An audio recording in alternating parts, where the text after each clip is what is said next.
আপনাদের সকলকে আমন্ত্রণ জানাচ্ছি আজকের আমাদের সম্মুখের শান্তি পারাবার অনুষ্ঠানে। আমাদের সঙ্গে আছেন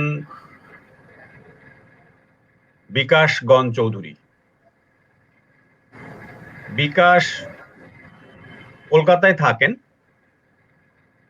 দীর্ঘদিন অনুবাদের কাজ করছেন।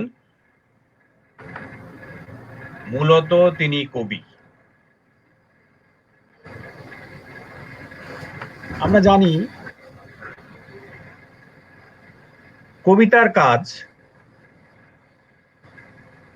কবি আসলে নানাভাবেই হয়ে ওঠেন। কবির ভাবনা, চিন্তা, দর্শন সেটি আমরা দেখেছি যে নানা প্রক্রিয়ার মধ্য দিয়ে, নানা প্রণালীর মধ্য দিয়ে আমাদের সমাজে সেটি সম্প্রসারিত হয়, বিকশিত হয়। বিকাশ দীর্ঘদিন ধরে কাজ করছেন। তার কাজের ক্ষেত্র নানা রকমের হলেও মূলত তিনি অনুবাদক। অনুবাদ এবং কবিতা, কবিতা এবং অনুবাদ। এখন যদি আমরা জিজ্ঞাসা করি তিনি কেন অনুবাদ করেন, আবার তিনি কবি, আমি দুটো কথা একবারই বলেছি যে তিনি অনুবাদক এবং কবি দুটোতেই মূলত শব্দটা ব্যবহার করেন। দর্শকদের হয়তো মনে হতে পারে তাহলে তিনি আসলে কি। আপনারা জানবেন বৃন্দাবনী সারং নামে তার একটি কবিতার বই বেরিয়েছে, বৃন্দাবনী সারং। এছাড়া পৃথিবীর বিখ্যাত যে কবি পাবলো নেরুদা, কবিতা লিখতে লিখলেই তিনি মনে করেছেন যে নেরুদার যে কবিতা সেই কবিতা অনুবাদ করা দরকার। নেরুদার সাথে আমাদের ভারতবর্ষীয়, বিশেষ করে বাংলাদেশের বাংলা কবিতা, বঙ্গীয় অঞ্চলের যে বাংলা কবিতা, তার যে সেন্টিমেন্ট, তার যে ইমোশন, সেটার একটা যোগ এবং সম্পর্ক আছে। পাবলো নেরুদা আমাদের খুব কাছের মানুষ, যদিও তিনি চিলির কিংবা তার ভাষা আলাদা, কিন্তু তারপরেও আমরা জানি যে পাবলো নেরুদা আমাদের কাছে কতটা কাছের মানুষ, কতটা হিউম্যানিস্ট ক্যারেক্টার হিসেবে আমাদের সামনে উপস্থিত। বিকাশ সেই ক্ষেত্রটা বেছে নেন, বেছে নিয়ে লেখেন প্রশ্ন ও পুঁথি। প্রশ্ন পুঁথি নামে যে বইটি তার আছে, এই বইয়ের মধ্যে পাবলো নেরুদার যে কবিতা, সেই কবিতাকে তিনি আমাদের সামনে বাংলা ভাষায় তুলে ধরেছেন। বাতাইয়ের কবিতা, জর্জ বাতাই, তার কবিতা তিনি অনুবাদ করেছেন। পিসার্নিকের কবিতা, কিংবা আমরা যদি বলি যে নাটকে দারিও ফোর কথা, দারিও ফোর নাটক নিয়ে তার একটি সংকলন, তার একটি অনুবাদের বই, আগামীকালের সংবাদ, এটি বেরোতে যাচ্ছে, বেরিয়ে গেছে হয়তো এর মধ্যে। ফ্রাঙ্ক রামের 4টি নাটকের সংকলন তিনি কাজ করেছেন, 4টি নাটকের সংকলন নিয়ে ফ্রাঙ্ক রাম। কালো অরফিউস নামক যে বইটি, সেটি সার্ত্রের অনুবাদ। এই যে আমি কথাগুলো বলছি, জর্জ বাতাই কিংবা এই কালো অরফিউস কিংবা নদীর তৃতীয় তীরে, এই যে বিভিন্ন রকমের বইয়ের যে কাজের যে সমাহার তিনি ঘটিয়েছেন, এই সমাহারগুলোতে আমরা দেখতে পাই তিনি আসলে এক বিচিত্র জগৎকে বাংলা ভাষিকদের কাছে উন্মোচন করার। আজকে সম্মুখে শান্তি পাওয়ার অনুষ্ঠানে তাকে নিয়ে আসার কারণটি হচ্ছে এটি যে তিনি আসলে কেন এই কাজগুলো করেছেন এবং এই সমস্ত ব্যক্তিকে আমাদের সামনে নিয়ে এসে আমাদের ভাব জগৎকে, আমাদের সাহিত্যের জগৎকে, কবিতার জগৎকে তিনি আসলে আমাদের সামনে এক বিশেষ রকমে উপস্থাপন করার চেষ্টা করেন। আমরা জানি যে জর্জ বাতাই, আমরা কজন তার নাম জানি। পিসার্নিক একজন বিখ্যাত যে কবি, তার কবিতা আমাদের যে পত্রিকায়, সে পত্রিকাতে সেটি লেখা ছাপা হয়েছে, তার অনুবাদ। এবং একটা অনুবাদের যে স্টাইল এবং রীতি, সেই স্টাইল সেটাও তিনি রপ্ত করেছেন তার মতো। আমরা জানি যে বাংলা কবিতায় স্টুপুর কোনো ফর্ম আসলে ছিল না, আমরা অনেক রকম কবিতা জানি, সনেটের কাজ একসময় করেছেন মাইকেল মধুসূদন দত্ত। তারপরে আমরা দেখেছি দীর্ঘ কবিতার কথা বলেছি, অনেকেই দীর্ঘ কবিতা লিখেছেন, দীর্ঘ কবিতা, কাব্য, নাটক এইসব নিয়ে কাজ হয়েছে, কিংবা কাব্য কবিতার ক্ষেত্রে আরো অনেক ফর্মের কথা আমরা অনেক সময় বলি। কিন্তু স্টুকু, আমাকে এক সময় তিনি বলেন যে স্টুকু গুলো একটু দেখো, স্টুকু গুলো কেমন, একটা আলাদা বিশেষ রকমের ফর্ম। জাপানি কবিতাতে আমরা হাইকুর কথা বলি, সে সে ফর্মও আমাদের দেশে এসছে, বাংলা ভাষায় এগুলোরও কাজ হচ্ছে। তো ও স্টুকুকে নিয়ে এসছে বাংলা ভাষা। এভাবে আমরা যদি দেখি যে অনেক রকম কাজের ক্ষেত্র অনুসন্ধানের যে কাজ, সেটি করতে গিয়ে আমার কাছে মনে হয়েছে বিকাশ আসলে কবি। কবি জন্যই তার হাতে উঠে এসেছে বাতাই বা পিসারনিক, কবি জন্যই তার হাতে উঠে এসেছে দারিওফো কিংবা ফ্রাঙ্ক রাম। কবি না হলে তিনি আসলে সেই সেই জায়গাগুলো, সেই সেই ক্ষেত্রগুলো বাংলা ভাষীদের জন্য আমাদের সামনে নিয়ে আসতেন। যাই হোক, আমরা আসলে, আমি ইন্ট্রোতে আর বেশি কিছু বলছি না। আমাদের সামনে আছেন বিকাশ গণ চৌধুরী। বিকাশ, তুমি কেমন আছো? হ্যাঁ, আমার কথা ভালো, কি শুনতে পাচ্ছ? নমস্কার। হ্যাঁ, সমস্ত হ্যাঁ, দর্শকদের নমস্কার জানাচ্ছি, আর আমাকে অনুষ্ঠানে ডাকার জন্য তোমাদের কৃতজ্ঞতা জানাচ্ছি। বলো। আমাদের বাংলাদেশে কিন্তু তুমি যে যে কাজগুলো হাতে নিয়েছো, আমাদের বাংলাদেশে যারা কাজ করছেন, বিশেষ করে অনুবাদের কাজ করছেন, বা কবি হিসেবে যারা নানাভাবে নিজেদের আত্মনিয়োগ করেছেন, তাদের কাছে কিন্তু এই ধরো যে বাতায়ে বা এই পেসারনিক কিন্তু খুব একটা বেশি পরিচিত নন বলে আমার মনে হয়। তোমাদের ওখানে কেমন, কি অবস্থা? না, আমাদের কলকাতা কি এখানে অবস্থা? অবস্থা অবস্থা এখানে বাতাইয়ের নাম হয়তো তোমাদের ওখান থেকে বেশি লোকে শুনেছে হয়তো, কিন্তু এখানেও বাতাই মূলত বেশিরভাগ, মানে বেশিরভাগ লোক বাতাইকে এখানে জানেন যে ইরোটিক লেখার, ইরোটিক উপন্যাস লেখেন, বা কিছু কিছু লোক জানেন যে তিনি দার্শনিক।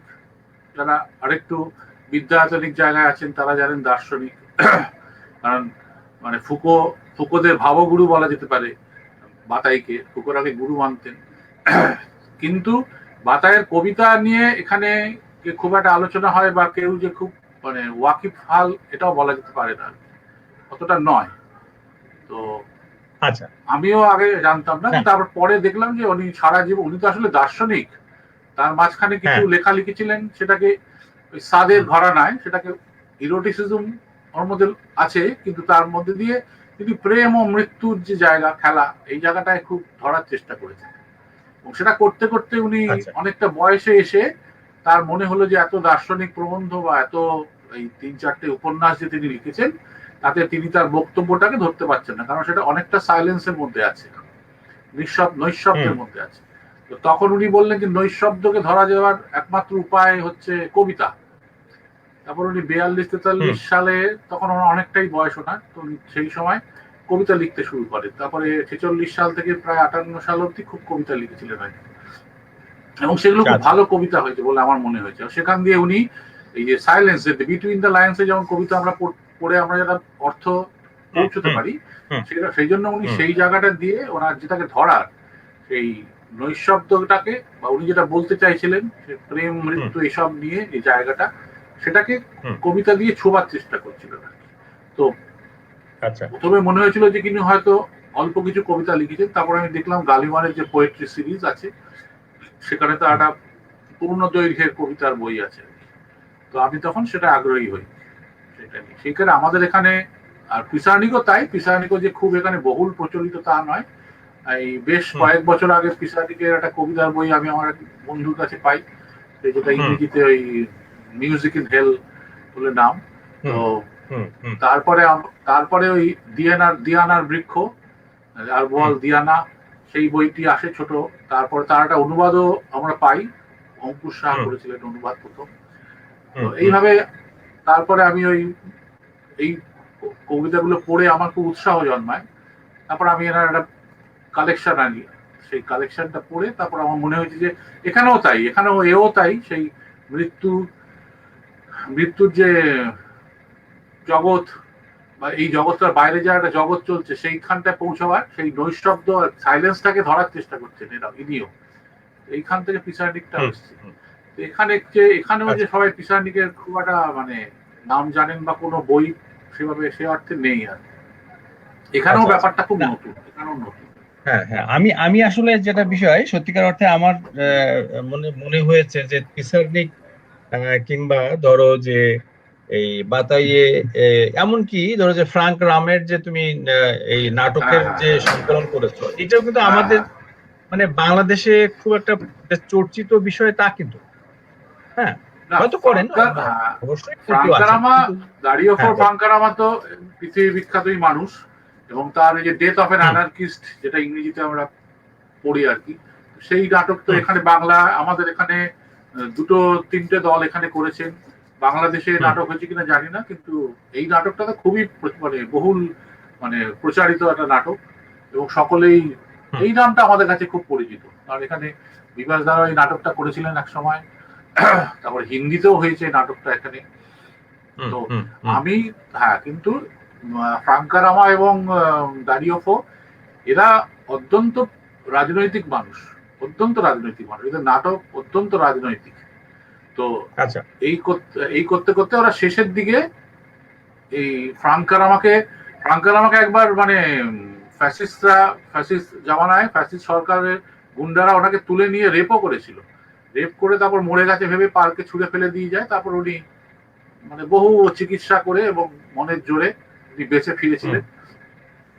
কিন্তু এই সত্যি ঘটনাগুলো নিয়ে তারপর উনি ছোট ছোট নাটক তৈরি করেন, যেগুলো মনোলগ, যেটা তুমি ইউটিউবে গেল, ইটালিয়ান ভাষায় দেখতে হয় অবশ্য, হ্যাঁ, দেখা যায় হ্যাঁ, যে মনোলগ বুঝতে পেরেছি, হ্যাঁ, হুম, হ্যাঁ, কিন্তু উনি স্টেজের উপর একটা চেয়ার নিয়ে বসে এই নাটকগুলো করতেন আর কি।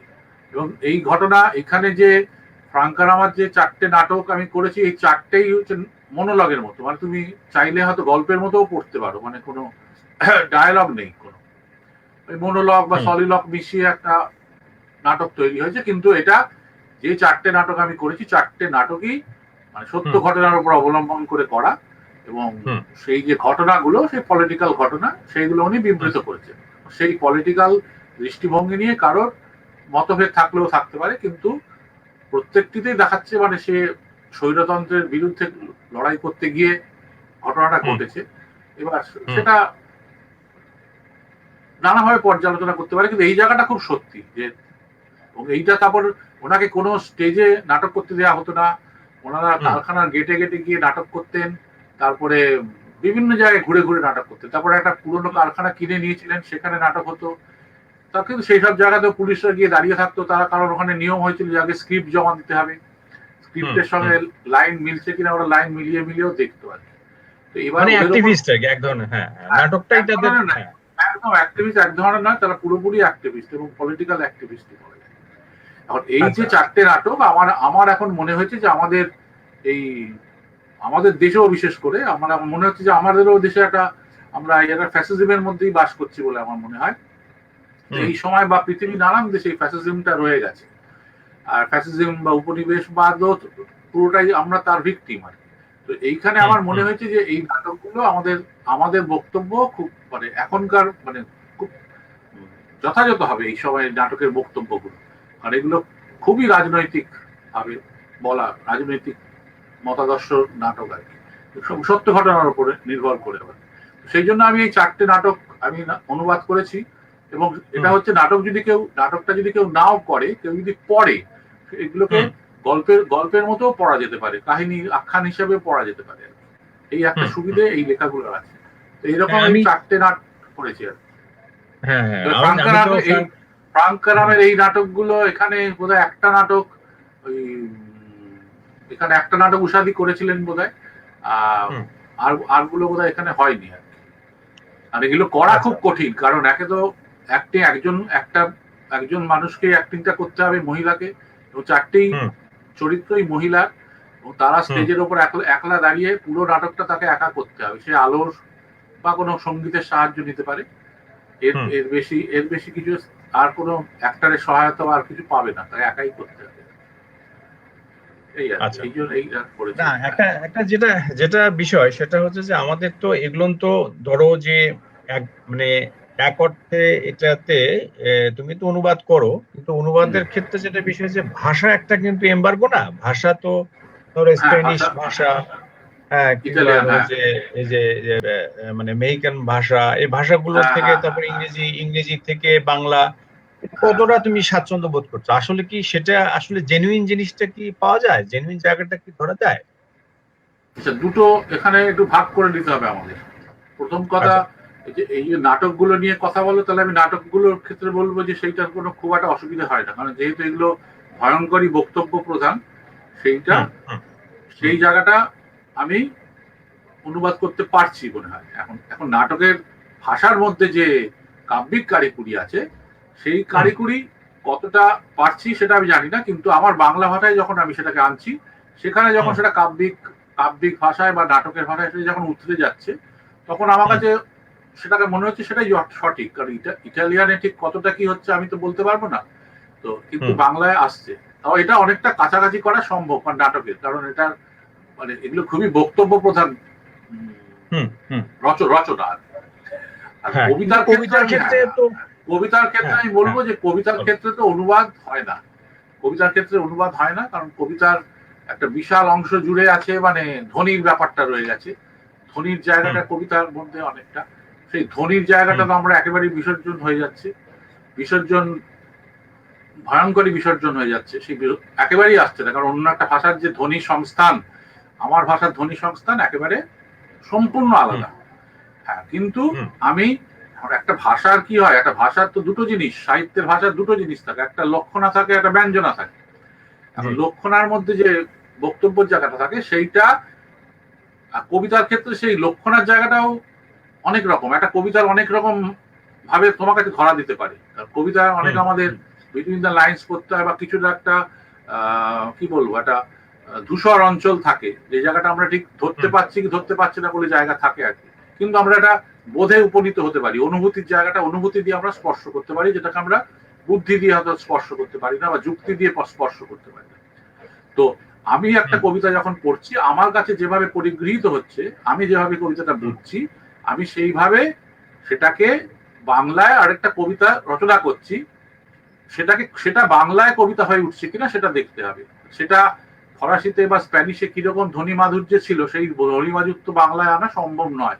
হ্যাঁ, একটা হতে পারে যে ফরাসি বা যে কোনো ভাষায় সেটা হয়তো একটা গীতলতা ছিল হুম ওটায়, সেটার মধ্যে হয়তো একটা ঘুম পাড়ানি গানের একটা সুর ছিল, বা যদি থাকে এইরকম সুরগুলো আমাদের এখানে সম, মানে ওই রকম ধরনের যদি কোনো আমাদের কাছে প্রকরণ থাকে, সেইটা আমরা করার চেষ্টা করতে পারি, এই অবধি, তার বেশি কিছু নয়। সেই জন্য কবিতা সে অর্থে অনুদিত হওয়া সম্ভব নয়। তারপরে যেমন মালার্মের কবিতা, তো যে একটা লাইনের প্রথমে একটা শব্দ আছে, বাক্যের শেষে একটা শব্দ আছে, সেই দুটো হয়তো বাইনারি অপোজিট।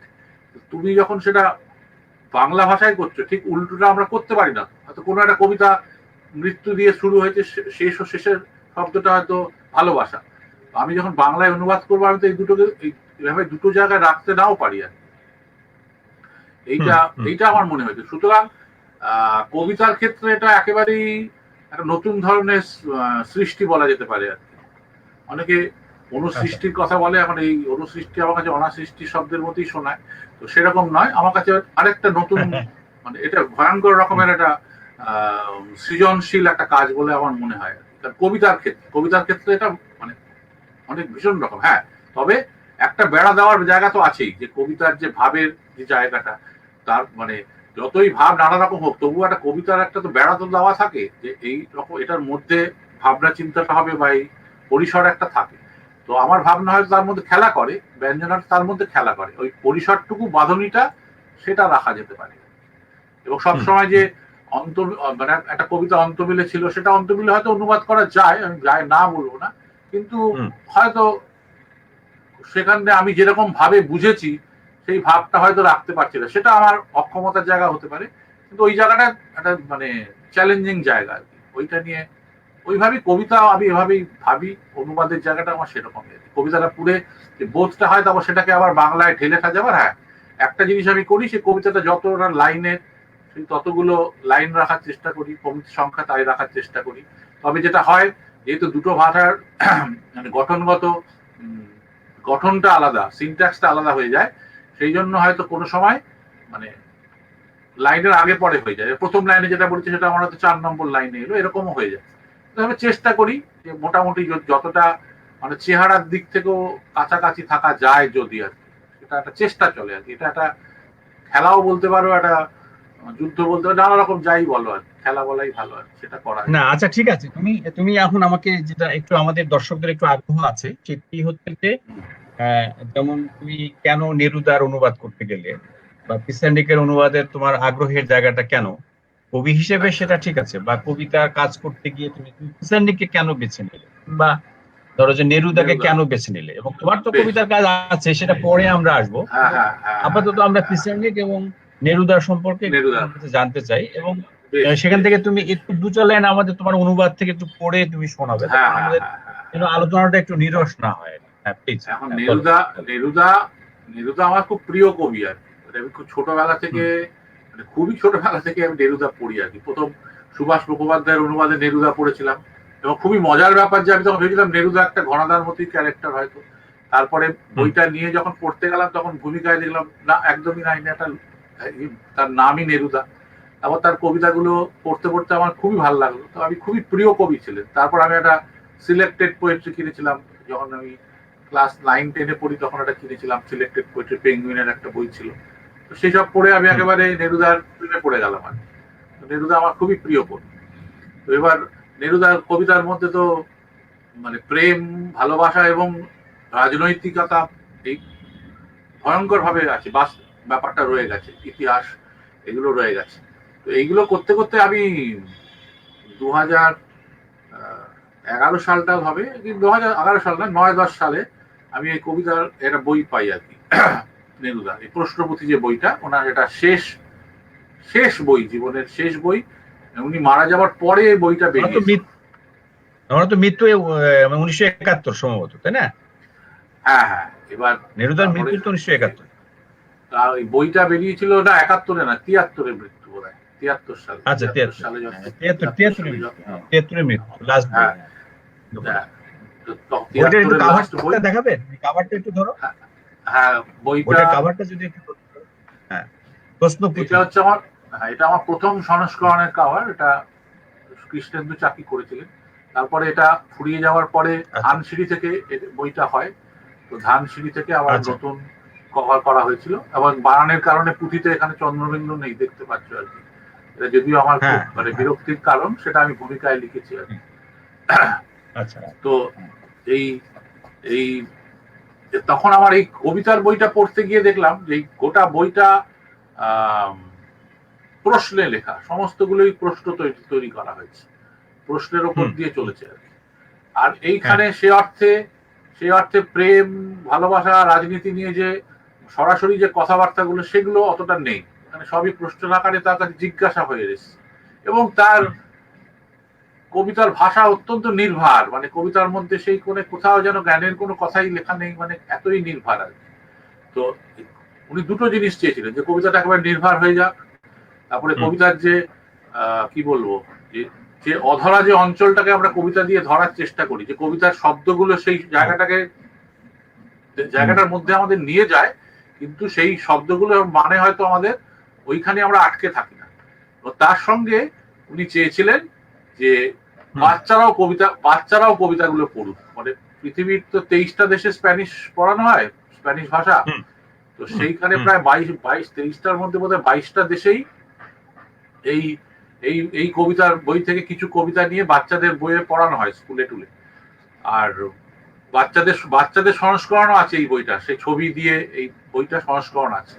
ছোটবেলা থেকে এটা পড়লে যেটা হয়, বাচ্চারাও একটা কবিতা বিষয়ক একটা ধারণা তাদের মধ্যে তৈরি হয়ে যায়, মানে হুম হুম, একটা ইমপ্রিন্ট হয়ে যায়। সেটা আর কোনো তত্ত্বের জায়গা নয় আর কি। তো সেই হুম, দুটো জিনিস উনি ধরার চেষ্টা করেছিলেন এই কবিতাগুলো দিয়ে। সেই জন্য এই কবিতাগুলো সরাসরি যেহেতু কোনো বক্তব্য নেই, হঠাৎ মনে হয় যে কিছুই হয়তো বলছেন না আর কি। তো কিন্তু আচ্ছা বলছেন সে আচ্ছা। কয়েকবার যদি পাঠ দেওয়া যায়। হুম আর এই বইটা নিয়ে এখানে গৌতম বসু এই বইটা নিয়ে লিখেছিলেন, তো আমাকে বলেছিলেন একবার যে আপনার বন্ধুরা কিছু বলছে না এই বইটা নিয়ে। আলাম না, এমনি কেউ কোনো কিছু কথা বলতে না। বলছে কেন? আলাম বলছে আমি বুঝতে পেরেছি কেন বলতে না, প্রথমবার বইটা পড়ে আমিও ঠিক কিছু বুঝতে পারিনি সে অর্থে। আমি দু হুম তিনবার হুম, পড়ার পরে বইটা আমি বুঝতে পারছি। আপনার বন্ধুরা বোধহয় মানে ফিরে আর পড়েননি বইটা। হতে হুম, পারে। বইটা নিয়ে এমনি যেমন বন্ধুরা বলে ভালো হয়েছে ওই অবধি, সেটা নিয়ে আলোচনা আমি কখনো পাইনি আর কি। তো এইটাও তাই, যেহেতু এই বইটা আমি অনেকবার পড়তাম, পড়ে ভালো লাগতো, আমি হয়তো কোনো একটা জায়গা ধরতে পেরেছিলাম বলে আমার মনে হয়েছিল, তখন আমার মনে হয়েছিল যে এটা বাংলা করলে আমার বন্ধুরা পড়তে পারে। আর একটা কথা হয়, অনুবাদ করতে গেলে লেখাটা খুব ভালো করে পড়া হয়, যেটা এমনি সময় পড়ার সময় আমি দেখেছি, আমার ক্ষেত্রে অন্তত হয়, আমি যখন অনুবাদ করতে যাই তখন তো খুব ফুটিয়ে পড়া, অনেক ভাবনা চিন্তা হয় একটা কবিতা নিয়ে, কবিতাটাকে আরো ভালোভাবে পড়তে পারি আর কি। আর যেটা আমি করেছিলাম, যেহেতু একটা সাংস্কৃতিক দূরত্ব আছে, অনেক রেফারেন্স, কবিতার মধ্যে তো অনেক রেফারেন্স থাকে, মানে পয়েন্ট অফ রেফারেন্স থাকে, সেইগুলো আমরা অনেক ধরতে পারি না। সেই জন্য আমি এই বইটায় প্রচুর মানে টিকা লিখেছি, প্রায় 10 পাতা টিকা হয়েছে এই বইটা।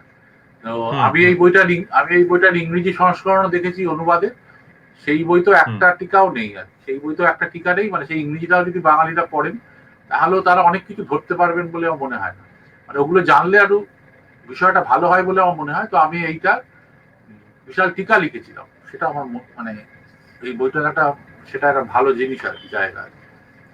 এবার আমি তোমাদের কয়েকটা কবিতা পড়ে শোনাই। মানে অনেক দর্শকরা বলছেন যে, যেমন শোভনেন্দ্রনাথ বিশ্বাস, হাসিবুরনি, অনেকেই শুনতে চাচ্ছেন একটু পড়ে শোনাও। আমি আরো অনেক প্রশ্ন আছে, তুমি একটু এই প্রশ্নপুঁথি বইটা আসলে কোনো কবিতার কোনো নাম নেই, 74টা কবিতা আছে, সবই বিষয় আলাদা, শুধু দুটো কবিতা আছে যেটার মধ্যে হিটলারের কথা এসছে, এবং সেখানে আমার যেন মনে হয়েছে দুটো কবিতা মিলে হয়তো একটা কবিতা। ওই একবারই এই ঘটনাটা ঘটেছে, হিটলারের ওপর মানে ভয়ঙ্কর মানে রাগ ছিল বোধহয়, তাই দুটো কবিতা লিখে ফেলেছিলেন। তো সেই দুটোকে আমার মনে হয় যে পরপর উনি রেখেছেন 70-71, কিন্তু ওইগুলো আলাদা করে রেখেছেন, কিন্তু আমার মনে হয় যে ওই দুটো মিলে হয়তো একটা কবিতা, আর সবই সংখ্যা দিয়ে দিয়ে লেখা আছে। আমি প্রথমে 3 নম্বর যে কবিতাটা সেটা আমি পড়ছি। আমায় বলো, গোলাপ কি বিবসনা, নাকি ওটাই ওর জামা? কেন গাছেরা লুকিয়ে রাখে তাদের শিকড়ের জাঁক? কারা শোনে অপরাধী গাড়িদের পরিতাপ? বৃষ্টিতে দাঁড়িয়ে থাকা ট্রেনের থেকে ভীষণ পৃথিবীতে আছে? পরের 4 নম্বর কবিতাটা পড়ি। কটা গির্জে আছে স্বর্গে? কেন হাঙর আক্রমণ করে না বেহায়া কুহকিনীদের? ধোয়া কি মেঘের সাথে কথা বলে? এটা কি সত্যি যে আমাদের কামনাদের অবশ্যই সেচন করতে হবে শিশির?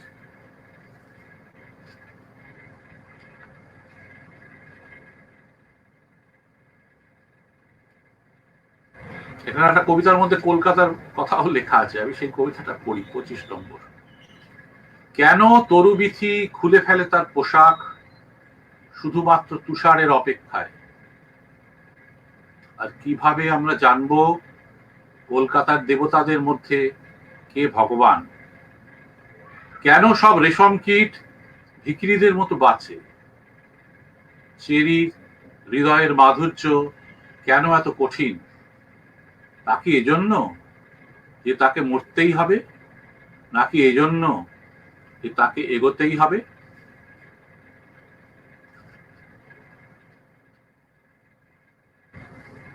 চব্বিশ নম্বর কবিতা।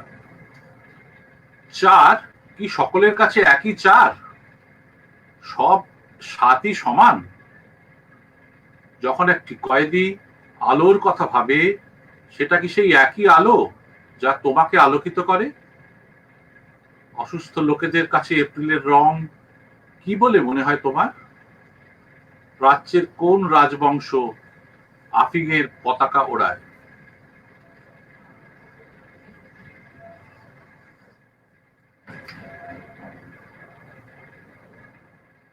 আচ্ছা, আরেকটা কবিতা পড়ি। 72। যদি সমস্ত নদীর জলই মিষ্টি, তবে কোথা থেকে নুন পায় সমুদ্র? কিভাবে ঋতুরা জানে তাদের পোশাক পাল্টানোর কথা? কেন ধীরে আসে শীত আর পরে দ্রুত কাঁপায়? আর কিভাবেই বা শিকড় জানে তাদের আলোর দিকেই যেতে হবে সে কথা? তারপর অনেক ফুল আর রঙে শুভেচ্ছা জানাতে হবে বাতাসকে, নিজের ভূমিকায় ফিরে ফিরে আসা বসন্ত, কি একই বসন্ত, এই রকম কবিতা আর কি। আমার আমার এই প্রশ্নের জায়গা থেকে ওই এই যে বললাম কালচারাল যে সাংস্কৃতিক যে ভিন্নতা, উনি একটা প্রশ্নের একটা জায়গা থেকে রেখেছিলেন। আমার প্রথমে পড়তে গিয়ে মনে হচ্ছে যে এই প্রশ্নের ব্যাপারটা তো আমাদের কাছে একটা চিরন্তন, কারণ আমাদের মানে উপনিষদে আমরা গল্প পাচ্ছি যে মৃত্যুর দেবতার কাছে নচিকেতা গিয়েছিলেন, গিয়ে প্রশ্ন করেছিলেন আর কি মৃত্যু। তো আমাদের তো সেই প্রশ্ন করে যে জানার এইগুলো তো আমার প্রথমে নচিকেতার কথা মনে পড়েছে এই বইটা পড়তে পড়তে, যে নেরুদা তো নচিকেতার মতন ইসে করছে না, নচিকেতার ভূমিকায় পাঠ করছে মনে হচ্ছে আমার। হ্যাঁ আসলে তাই আমার কাছে মনে হয়েছে, সেটা তো আর আরেকজন ওদের দেশের কারণ মনে হবে না, কিন্তু আমার এই কবিতার ক্ষেত্রে এই ঘটনাগুলো ঘটতে থাকে। উনি হয়তো ওনার জল হাওয়াতে লিখেছেন, কিন্তু আমি যখন এটাকে পরিগ্রহণ করে আমার ভাষায় রেখেছি, আমি তো নচিকেতার জায়গাটা দেখতে পাচ্ছি, আমাদের মানে উপনিষদের জিজ্ঞাসা দেখতে পাচ্ছি, সবই দেখতে পাচ্ছি এর মধ্যে, এই আর। আচ্ছা ঠিক আছে, তোমার এই নেরুদার বিষয়ে তোমার আর কি কোনো পরিকল্পনা আছে আপাতত, বা মানে এটা তো অনুবাদ করেছো কবিতা, আসলে মানে আমরা কিন্তু নেরুদার স্মৃতিকথা পড়েছি বা নেরুদার অন্যান্য কবিতা, এগুলো নেরুদার আরেকটা মানে নেরুদার একটা আত্মজীবনী লিখেছিলেন কবিতায়, ইসলা নেগরা বলে, উনি যে বাড়িটা থাকতেন জায়গাটা সেখানে নাম আর। তো সেইটা ভেবেছিলাম অনুবাদ করার ইচ্ছে ছিল, সেটা একটা বড় বই, কিন্তু সেটার বোধহয় একটা অনুবাদ বোধহয় হয়ে গেছে, আমি সেটা বাংলাটা দেখিনি, শুনেছি ভালো হয়েছে। তো সেটা যদি ভালো একটা অনুবাদ হয়ে থাকে, পরে যদি সময় পাই হয়তো করার ইচ্ছে আছে, ওটাই একমাত্র ইচ্ছে। আর মানে কাপ্তেনের কবিতা বলে আর একটা বই আছে ওনার, সেটা প্রেমের কবিতাগুলো, সেইটাও আমার খুব প্রিয় বই আর কি। সেগুলো ইচ্ছে আছে, সে পরে দেখা যাবে, কারণ এখানে তো কাজ করার আসলে অনুবাদের কাজ করার অনেক ঝঞ্ঝাট, এখানে কোনো ফান্ড পাওয়া যায় না, সময় একটা সমস্যা হয়ে দাঁড়ায়, তারপরে ছাপারও সমস্যা আছে। তুমি যেটা ভালো কাজ করলেই সেটা ছাপা হবে তা নয়, কিন্তু আমার অনেকগুলো কাজ আছে আমি অনেক অনেক অনেক বছর আগে করে রেখেছিলাম, তারপরে সেই কাজগুলো হয়তো সেই মতো ছাপা হয়নি, ছাপার সুযোগ পাইনি। এখন হয়তো এসে আমার হয়তো কিছুটা পরিচিতি তৈরি হওয়ার বা এতটা বয়স হওয়ার জন্য হয়তো এখন সুযোগগুলো পাওয়া যাচ্ছে। এখন অনেকে হয়তো মনে করছে খুব তাড়াতাড়ি এতগুলো বই লিখে ফেলছে, এতগুলো অনুবাদ করে ফেলছে, তা নয়। অনেকগুলো কাজ আমার অনেক দীর্ঘদিন আগে করা। যেমন আমি মানে 90-92 সালে ওক্তাভিও পাসের অনুবাদ করেছিলাম, তারপরে আমি ওক্তাভিও পাসের যে শেষ বইটা অন্তরের বৃক্ষ, তো সেই বইটা খুব বড় বই, উনি 1976 থেকে 1987 সাল অব্দি বইটা করেছিলেন আর কি, অনুবাদ করেছিলেন। তো সেই বইটা আমাদের যেটা বিষয় যে আমাদের আসলে আমাদের বাংলাভাষী আমরা যারা, আমাদের এখানে কিন্তু অক্টাভিও পাজ কিংবা দরজনাগি মাহফুজ শুরু করে আরো যারা যারা আছেন, যেমন তুমি এখন আমাদের একটু জর্জ বাতাই নিয়ে একটু বলবা কিছু? জর্জ বাতাইয়ের যে কবিতা, যেটা তুমি বলছি যে অনুবাদ করেছো, এখানে আমি যেই আমাদের কিন্তু সময়ের একটা ব্যাপার আছে বিকাশ, তুমি বলো জর্জ বাতাই নিয়ে যদি বলো।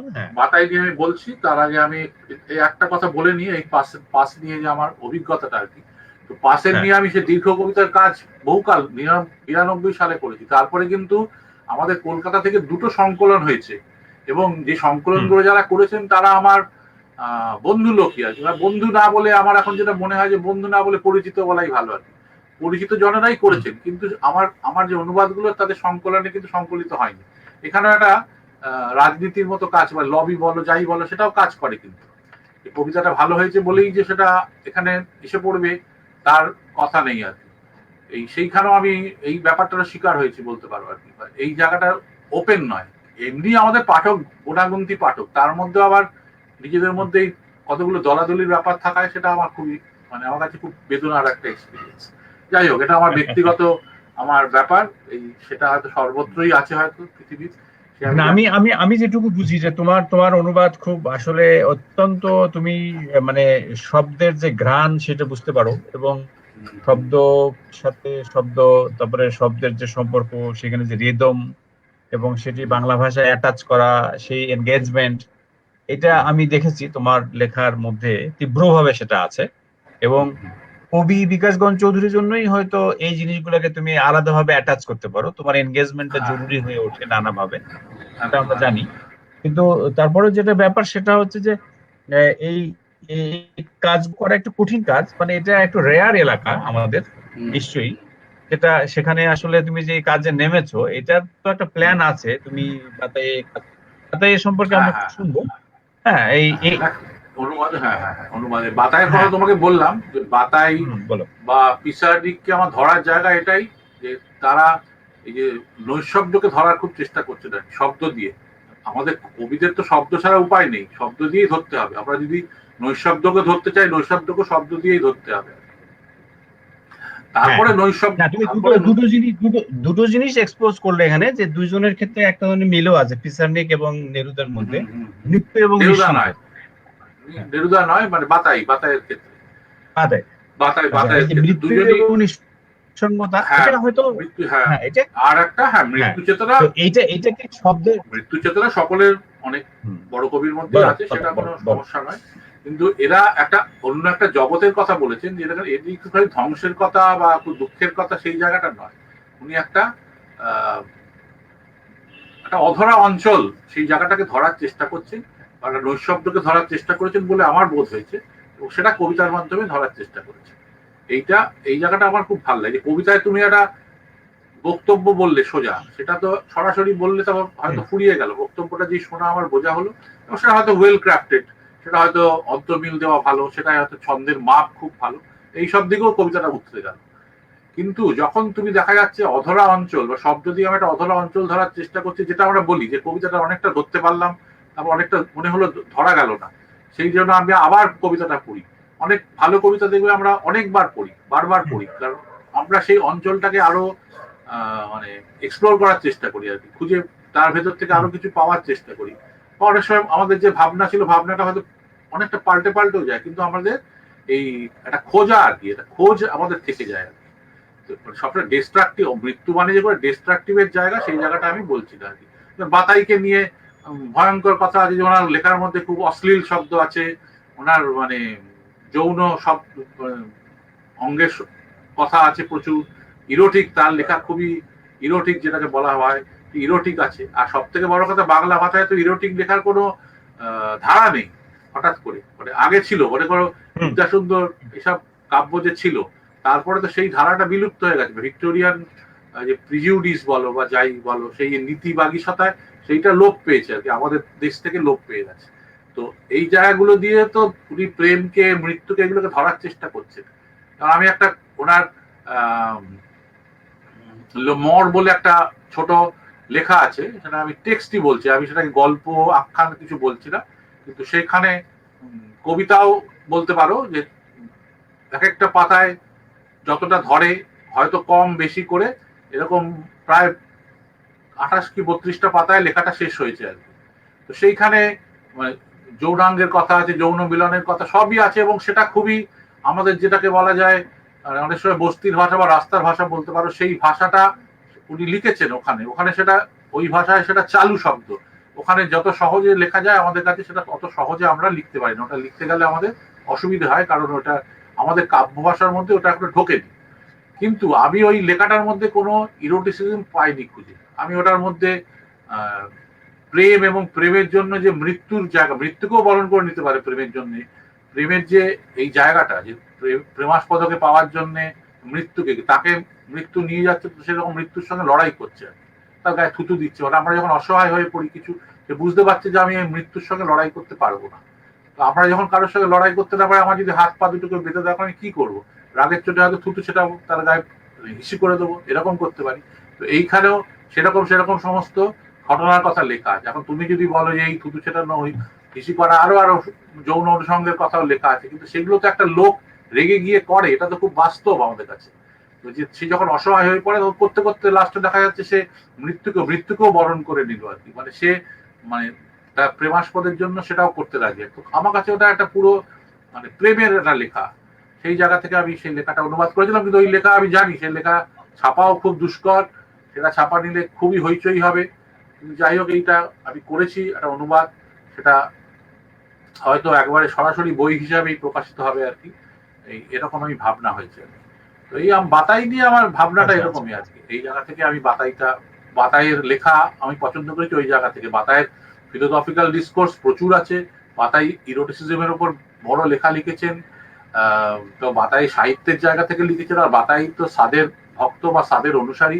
সেই জায়গাটা ধরে তিনি এই যে সামাজিক অবক্ষয়, আমাদের ভাবনা চিন্তার অবক্ষয়, এই সবগুলোই উনি ধরেছেন আর কি। তার মধ্যে আরো অনেক অনেক কিছু আছে, মানে বাতাই নিয়ে কথা বললে তখন 2 ঘন্টা কথা বলতে হবে আর কি মিনিমাম, ইন্ট্রোডাকশন হিসেবে।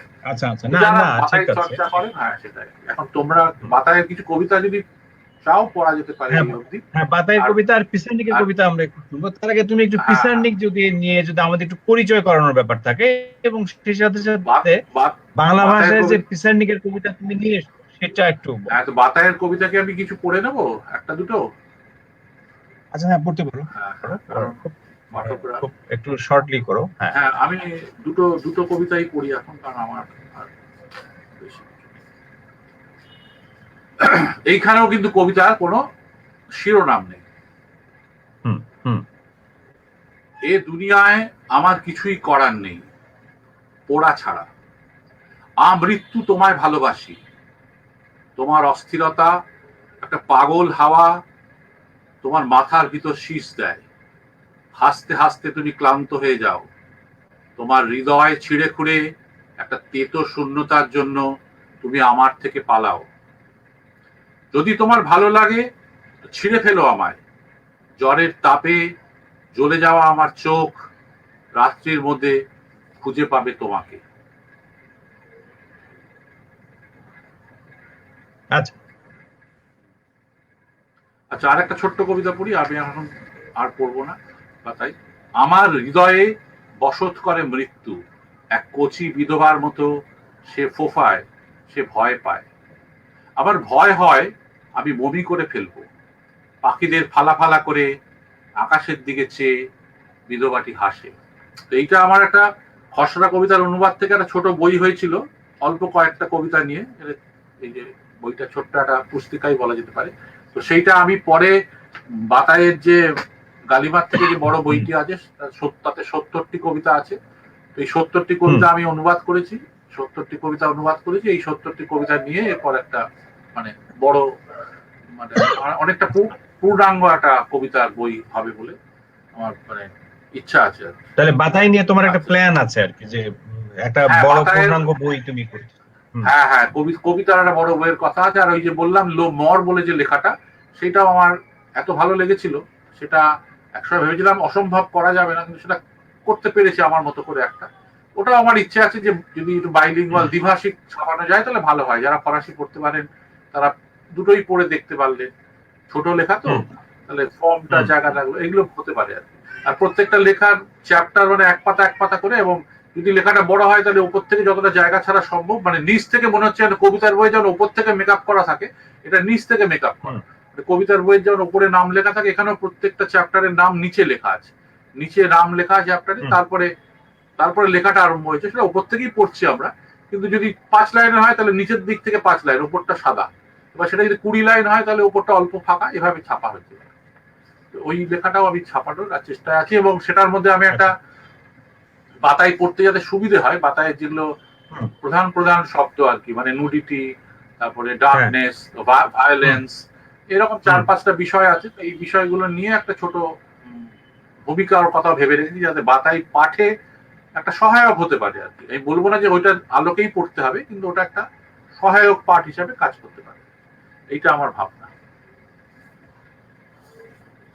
আর পিসানিক, ঠিক আছে, তোমার এই আজকে আড্ডা বাংলাদেশের এবং পশ্চিমবঙ্গের অনেকেই যুক্ত হয়েছেন। আমি আসলে সবাইকে শুভেচ্ছা এবং অভিনন্দন জানাচ্ছি। পশ্চিমবঙ্গের থেকে যুক্ত হয়েছেন অনেকেই, বাংলাদেশ থেকেও আমরা অনেকেই দেখছি। হ্যাঁ, প্রথমে আহমেদ মুশতাক এবং নাজমুল হাসান পলক, হাসিব রনি, বিরহান্ত কৃষ্ণ, মঞ্জুর লিটু, এরা সবাই বাংলাদেশ থেকে। সৈয়দ হায়দার, আমাদের রাজশাহী ইউনিভার্সিটির বটানির প্রফেসর, উনি যুক্ত হয়েছেন, এবং এরকম আরো আছেন অনেকেই তারা যুক্ত হয়েছেন। আর পশ্চিমবঙ্গ থেকে আমি অনেকেরই দেখতে পাচ্ছি, দীপক রঞ্জন, উনি বলেছেন যে পিসান্ডিকের অনুবাদ একটু শুনতে চান উনি। আমরা পিসান্ডিকে আসছি, এরপরেই পিসান্ডিকের দিকে যাব। আর এদিকে আরো অনেকে আছেন, সমরেন্দ্র বিশ্বাস উনি যুক্ত হয়েছেন, উনি কমেন্ট করেছেন। আম, তারা তোমার বই পড়েন এবং তাদের লেখালেখি সম্পর্কে আম, তোমার লেখালেখি সম্পর্কে তাদের একটা ধারণা আছে। তারা আহ, শুভেচ্ছা জানিয়েছে, দীপক রঞ্জন। এবং এখানে বাংলাদেশে আরো সমরেন্দ্র বিশ্বাসের কথা বলছি পশ্চিমবঙ্গ থেকে, সোলাইমান সুমন ঢাকা থেকে যুক্ত হয়েছেন। এরকম আরো অনেকে আছেন, আমি সবাইকে শুভেচ্ছা এবং কৃতজ্ঞতা জানাচ্ছি। আমাদের যেটি আলোচনা চলছিল সেখানে হচ্ছে যে তুমি যেটা বলছিলে যে বাতায়ের যে তার লেখার যে একটু স্টাইল বা একটু কৌশল, বিষয়ের ভিন্নতা, কিংবা এই মৃত্যু সম্পর্কিত ভাবনা, এবং সেখান থেকে তোমার যে অনুবাদ তুমি পড়ে শোনালে, এটা খুব ইন্টারেস্টিং।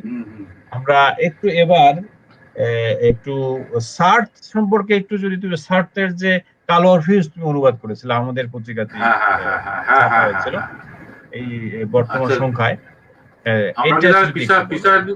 পিসার থেকে তাহলে আমরা বেরিয়ে যাচ্ছি, তাই তো? আচ্ছা পিসারনিক তুমি একটু একটু পিসারনিক পড়ে শোনো না, হচ্ছে দর্শকদের একটা রিকোয়েস্ট আছে, তুমি একটু যদি হ্যাঁ হ্যাঁ, পিসারনিক থেকে পিসারিকও পড়ো। তাই। তার পিসারিকি কবিতার মধ্যে ওই নৈশব্দ যেমন আছে, তেমন মৃত্যু চেতনাকে ধরারও ব্যাপার আছে। এবং এই হুম কবিতাগুলো, মানে এটা আমার খুব ব্যক্তিগত অভিজ্ঞতা, কবিতাগুলো যখন অনুবাদ করছিলাম আমার মনে আছে প্রথম বইটা, এখানে আমি 3টে ছোট ছোট বই অনুবাদ করেছি। তো 3টে বইয়ের মধ্যে হুম প্রথম বইটা যখন করার পরে আমার মনে হলো যে আমার একটা শরীর খারাপ হয়ে যাচ্ছে এরপর আর কি। এই এত মৃত্যু চেতনার মধ্যে থাকা অমুক, এখন সেটা আবার সবার অনেক বন্ধু অনেক মৃত্যু চেতনা খুঁজেই পায়নি এটার মধ্যে, সেটাও আছে সেই পাঠে। সেটা হয় আমার অনুবাদের অক্ষমতা বা তাদের পাঠের কোথাও কি বলবো, মানে লিমিটেশন হতে পারে, সীমাবদ্ধতা হতে পারে তাদের, জানি না সেটা কি। তবে তারা পাননি, সেটাও হতে পারে, সেটা ঘটনা ঘটতে পারে সেরকম আর কি।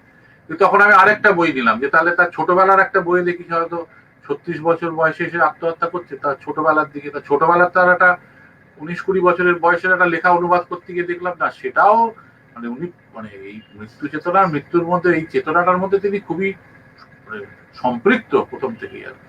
তো এইগুলো হয় আর কি, এগুলোর মধ্যে থাকতে থাকতে এগুলো হয় আর কি।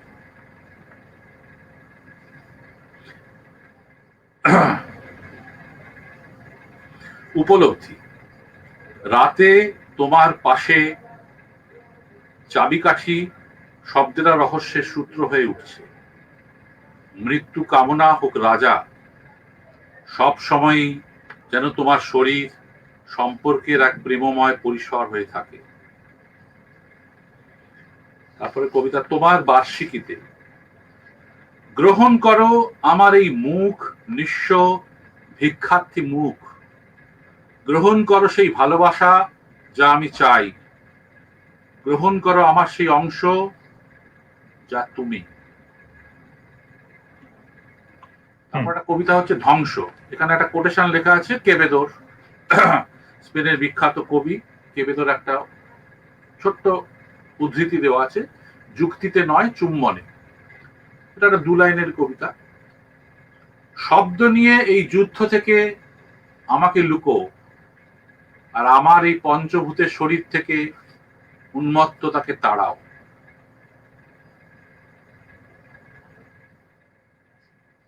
আচ্ছা আর একটা ছোট্ট পড়ি, শেষ করে দিচ্ছে না। এটা হচ্ছে মোকাবিলা। কেউ একজন নৈশব্দের মধ্যে যায় আর আমাকে পরিত্যাগ করে।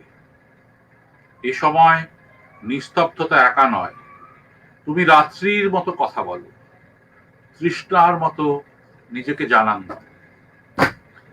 তো এই আর কি। এখন আচ্ছা, আরো কবিতা পড়তে হবে, একটা দুটো তিনটে পড়ে বোঝা যায় না, যাই হোক একটা মানে হ্যাঁ হ্যাঁ। নমুনা হিসাবে না রইলো আমি আর আমি কি। আমি আমি- মানে আমি মানে আমি যেটা তোমার কাজের ক্ষেত্রে যেটা ফিল করছি সেটা হচ্ছে কি, আমাদের এই জিনিসগুলো অবশ্য সবাই এসব আলোচনায় অত বেশি এনগেজ হওয়া একটু কঠিন। আমি দর্শকদের কাছে, যেহেতু এটা পাবলিক প্ল্যাটফর্ম, তো এখানে একটু মানে একটু মানে যেটি বলে নিতে চাই সেটা হচ্ছে একটু নির্বাচিত মানুষ।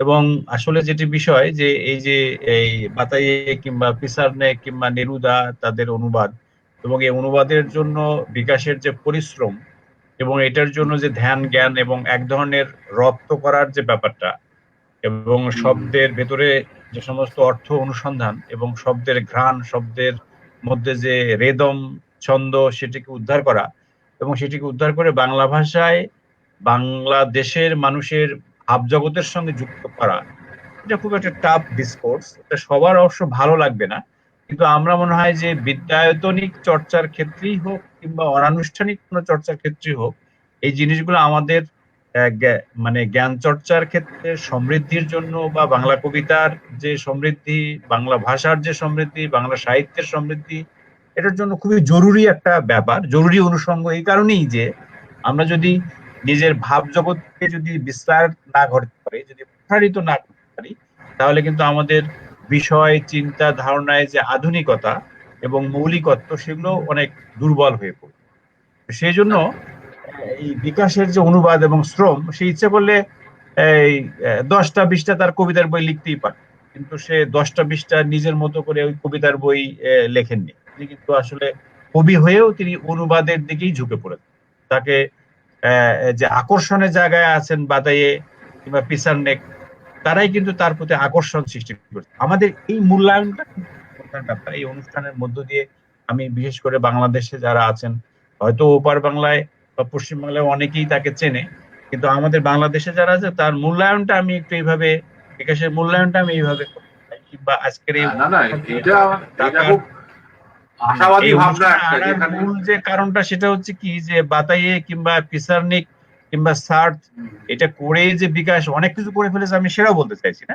আসলে যেটি ব্যাপার সেটি হচ্ছে বাংলা কবিতার যে সম্প্রসারণ এবং ভাব জগৎ, এবং সেখানকার যে আঙ্গিকগত যে আহ, বিকশিত যে জায়গাটা, এবং সেখানে শব্দ, অর্থ, ছন্দ, রিদম এবং ভাবনা চিন্তাগুলো, এটা প্রোগ্রেসিভ যে ধারণা এবং একজন অ্যাক্টিভিস্টের যে কাজ, সেই বিষয়গুলো কিন্তু বিকাশ নিজের মতো করে নীরবে করে গেছে।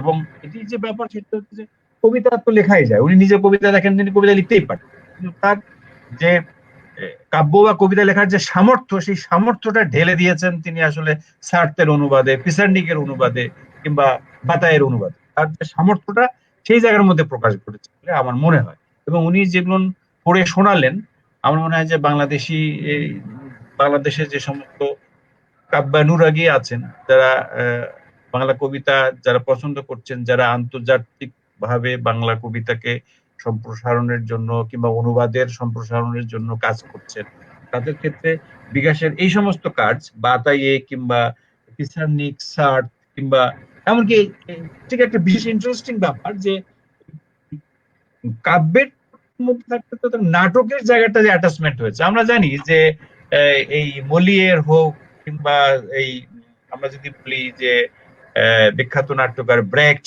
তারা কিন্তু আসলে কবি করত, কিন্তু নাটকের কাজ তারা তারা আসলে নাট্যকার হিসেবে আমরা জানি তারা থিয়েটারে, থার্ড থিয়েটার, নানা রকম চিন্তা করেছে। সত্যিকার অর্থে যেটা বিষয় যে তিনি যারা আসলে সাহিত্যের কাজ করছেন, যারা আসলে এই দেশ, কাল, ভূমি, মাটি, মানুষ সবকিছুর ঊর্ধ্বে জীবন, সমাজ, সংস্কৃতি এটাকেই বড় করে দেখছেন, আমার মনে হয় যে বিকাশ এই জায়গায় একদম মূল জায়গায় একেবারে কেন্দ্রবিন্দুতে থেকে তিনি আসলে দারিও ফো থেকে শুরু করে, ফ্রাঙ্কা রামো থেকে শুরু করে এই বাতাইয়ে বা পিসারনেক, এই যে টোটাল যে এরিয়াটা তিনি বাংলা ভাষায় এনেছেন, আমি তার জন্য তাকে শুভেচ্ছা জানাই, তার কৃতজ্ঞতা জানাই। তিনি এই কাজে আরো থাকবেন এবং বাংলাদেশের শ্রোতারা, দর্শকরা তারা নিশ্চয়ই তাকে বুঝতে সক্ষম হবে এবং তার বই পুস্তক সামনের দিনগুলোতে সংগ্রহ করে পড়ার চেষ্টা করবেন। এবং আসলে সত্যিকার অর্থে যেটা ব্যাপার, ভালো মন্দের মূল্যায়ন, ভালোটা ভালো হতে পারে, মন্দ হতে পারে, কারো খারাপও লাগতে পারে বা মনে হতে পারে হয়নি কিছু, কিন্তু সেটাও কিন্তু একটা মূল, সেটাও একটা কাজ। এই কাজটা অন্তত হোক। বিকাশের যে কাজকর্মগুলো আছে সেগুলো আমরা দেখতে পারি, দেখে ভাবতে পারি আমাদের বাংলা ভাষার যে চর্চা, বাংলা অনুবাদের যে চর্চা, এবং এই অনুবাদের চর্চার ভেতর দিয়ে আমরা আসলে নিজেকে সত্যিকার অর্থে আপ টু ডেট এবং আধুনিক মানুষ হিসেবে নিজেকে নিজেকে সামনে আনতে সক্ষম বলে মনে করি। যাই হোক আর কি, তো আমার কথা বলার মূল কারণটা হচ্ছে যে এই বিষয়ে আমি একটু বিকাশের দিকে একটু দৃষ্টি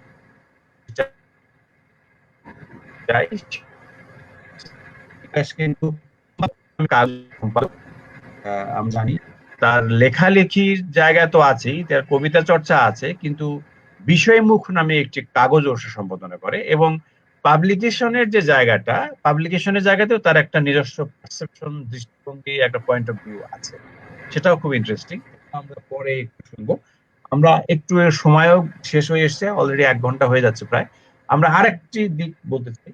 বিকাশ, তুমি একটু বলো যে তোমার যে অনুদিত গল্প সংকলন নদীর তৃতীয় তীরে, সে বিষয়ে কিছু একটু বলবে? তুমি কি গল্পের সংকলনটা কেন করলে, কি ব্যাপার, এটা যদি একটু বলতে। গল্প সংকলনটা করলাম মানে আমার বিভিন্ন মানে অনেক বছর ধরে নানান গল্প বিভিন্ন সময় ভালো লেগেছে, সেগুলো অনুবাদ করেছিলাম, সেগুলো ছড়িয়ে ছিটিয়ে ছিল।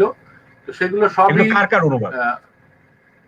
অনেক, যেমন নদীর তৃতীয় তীরেটা একজন হোয়া গুইমারাস রোসার একটা লেখা, উনি হুম, পর্তুগিজে লিখতেন, মানে ব্রাজিলের খুব বড় লেখক, তার একটা জি, গল্পের হ্যাঁ, নাম। আমি সেই গল্পের নাম দিয়ে আমার সংকলনের নামটাও রেখেছি, কারণ হুম, নদীর তৃতীয় তীর, বুঝতেই পারছো যেটা মানে এর মধ্যে একটা মানে কবিতা বললে কবিতা বা একটা অন্যভাবে ধরার চেষ্টা করা আছে আর কি। নদীর তো তৃতীয় তীর সেভাবে হয় না, কিন্তু সেই তৃতীয় তীর ধরার চেষ্টা করতে পারে। তো আমি যে গল্পগুলো বেঁচেছি এখানে প্রায় 15টা গল্পের এখানে হুম, সংকলন আছে। হুম, তার মধ্যে আমার মানে প্রথম করা গল্প মানে নদীর তৃতীয় তীরে, সে মানে আজ থেকে প্রায় 30 বছর আগে, 30 কি তারও বেশি আগে, 30-32 বছর আগে করা সেই গল্পের অনুবাদ। তারপর এই গত বছরও করা একটা কবিতা গল্পের অনুবাদ আছে। তো অনেক গল্প অনুবাদ করেছি, কিন্তু তার মধ্যে যে গল্পগুলো একেবারেই আমরা যেভাবে গল্প মানে অভ্যস্ত আর কি, একটা গোল গল্প বলে একটা কথা বলা হয়, যেটা শুরু আছে, তারপর একটা জায়গায় উঠলো, তারপর একটা কনক্লুশনে গিয়ে পৌঁছালো, ঠিক সেরকম নয় আর কি। সেটা একেবারেই অন্যরকম লেখা। আমরা এই লেখা বহু বছর ধরেই লেখা হচ্ছে, এমন নয় যে উম, গত 30-40-50 বছরের লেখা, তারও আগে লেখা হয়েছে এরকম ধরনের গল্প। আচ্ছা, তুমি খুব সময় নিয়ে এই তো কাজটা করেছো আর কি, এবং দীর্ঘ সময়, যখন যখন সময় তোমার মানে মুড এটা, এসছে, যখন চিন্তা এসছে। হ্যাঁ, হ্যাঁ, যখন যেটা মনে হয়েছে যে একটু করি। আমার যদিও নিজের এই গদ্য অনুবাদ করতে আমার একেবারেই ভালো লাগে না, আমার কবিতা অনুবাদ করতে ভালো লাগে। আমাকে অনেক আমার বন্ধুরা অনেকে বলেছে কবিতা অনুবাদ করা তো আরো কঠিন। কঠিন সোজা আমি জানি না, আমার কাছে ওটাই ভালো লাগে। তাও বিভিন্ন সময় করতে হয়েছে অনুবাদ। আমার কোনো কবিতা ভালো লাগলে, কোনো লেখা ভালো লাগলে সেটা নিজেও করেছি আর কি, বন্ধুদের পড়াবার জন্য। তো ছাপাও হয়েছে ছোট ছোট কাগজে। তো সেগুলো তো ছড়িয়ে ছিটিয়ে ছিল, সেগুলো ভাবলাম এক জায়গায় একটু সংকলিত করি আর কি, সেই ভেবে এক জায়গায় সংকলিত করা। এর পেছনে যে বিরাট আচ্ছা, কিছু একটা ভাবনা আছে বা তা নয়, হ্যাঁ, তবে একটা ভাবনা তো আছেই যে গল্প কিভাবে লেখা যেতে পারে, মানে যেভাবে আমরা গল্প সাধারণত লিখি তার বাইরে গিয়েও কিভাবে গল্প লেখা যেতে পারে এবং লেখা হয়ে গেছে, সেই ব্যাপারটা আমি রাখার চেষ্টা করছি আর কি। এই 15টা আচ্ছা, গল্প আচ্ছা, পড়লে তার বিভিন্ন রকমের মুড, এবং তার মধ্যে পলিটিক্যাল ব্যাপার, রাজনৈতিক ব্যাপারও খুব ভয়ঙ্কর ভাবে আছে, মানে আচ্ছা। সেগুলো তা সেটা। তোমার এক বন্ধু বোধহয়, এটা বোধহয় দীপক রঞ্জন, তিনি বলছেন যে জার্নাল ঢঙ্গে ওর যে লেখাগুলো শুনিয়েছিলে একটু বড় আকারের, সেগুলো বড় ভালো লেগেছিল। হুম, হুম, হুম, বাগানের হুম। যে বর্ণনা আছে একটি কবিতায়, হ্যাঁ, হ্যাঁ, সেটা হ্যাঁ, অবাক সেটা করে হচ্ছে, দেওয়ার সব সেটা ছিল। হ্যাঁ, সেটা পিসার দিকে, সেটা আমাদের এখানে মানে দীপকের কাছে আমি মানে কি বলবো, মানে ক্ষমা প্রার্থী বা সকলের কাছে, কারণ ওটা 2-3 পাতার লম্বা কবিতা, আমাদের হাতে মধ্যে অত সময় নেই। মানে তাহলে পিসার নিককে নিয়ে আলাদা একদিন অনুষ্ঠান করতে হয় আর কি, কারণ সেইটা আচ্ছা, আচ্ছা, করা যাবে না, আচ্ছা, সম্ভব না, কারণ সেই 2-4টে কবিতা আছে, সেটা খুবই বড় বড় কবিতা এবং গদ্যের মতো, মানে টানা 2 পাতা 3 পাতা, মানে টানা ঠাসা লেখা, টানা গদ্যে, সেটা পড়তে গেলে অনেক আচ্ছা, সময় লাগবে।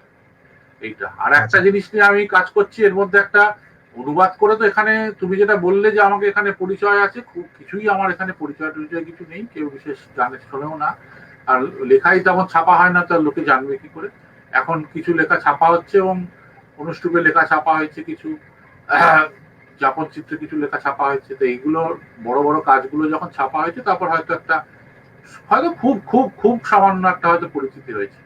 সেই পরিচিতি তো হয়নি, তোমাকে বললাম তো যে পাশের অত বড় কাজ করেছিল, দীর্ঘ কবিতা, সেই 10 পাতা হবে আর কি। সেই কবিতাও কোনো সংকলনে স্থান পায়নি আর কি, পরে যদি কখনো বই করা যেতে পারে পাশের সেটা কবিতায় হয়তো তো একটু। তোমার বাংলাদেশে বেরিয়েছিল এটা, না? হ্যাঁ, কালিকম পত্রিকায় বেরিয়েছিল। কালি কলম হ্যাঁ, পত্রিকা তো একটা অংশ বেরিয়েছিল।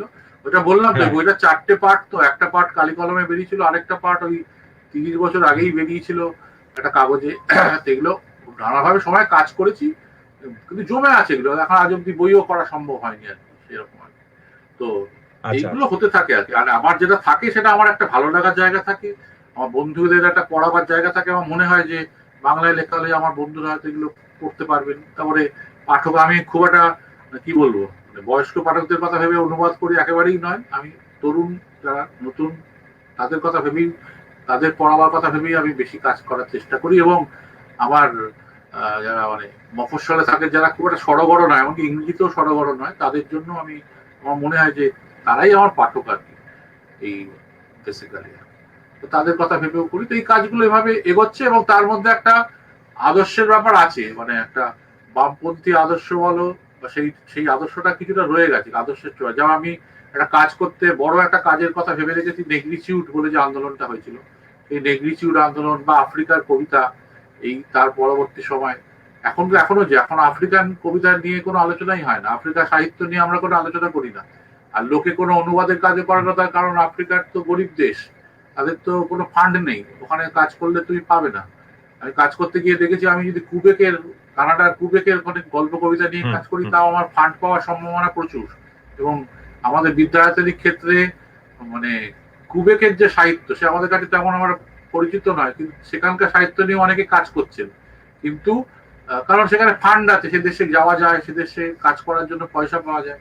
এখন আফ্রিকা নিয়ে কাজ করলে তো তোমার কেউ পয়সা দেবে না, মানে কি, তুমি কাজই করতে পারবে না, তারপরে মেটেরিয়াল নেই। তারপর আমি আফ্রিকাতে যেই যারা ইংরেজিতে লেখেন তাদের কিছু লেখাপত্র আমাদের কাছে আসে বটে, অল্প হলেও আসে, কিন্তু যারা ফরাসিতে লেখে, সেটা বিশাল অংশ আফ্রিকান সাহিত্যের একটা বিশাল মানে খুব মানে ঋদ্ধ একটা যে অংশ, সেটা তো ফরাসি ভাষায় লেখা। সেই বইগুলো তো অনেকগুলো হয়তো ইংরেজিতে অনুবাদ হয়েছে, কিন্তু বেশিরভাগই অনেক ভুলভাল অনুবাদও হয়েছে। কারণ আমাদের কুরুমার বই লেস সোলে দেস আন্দিপদস বলে একটা বই আছে, যে অনেকগুলো স্বাধীনতার অনেকগুলো সূর্য আর কি, মানে ওখানে সূর্যটাও প্লুরাল এবং স্বাধীনতা গুলো প্লুরাল আর বহু বচনে আছে আর কি, অনেকগুলো স্বাধীনতার অনেকগুলো সূর্য।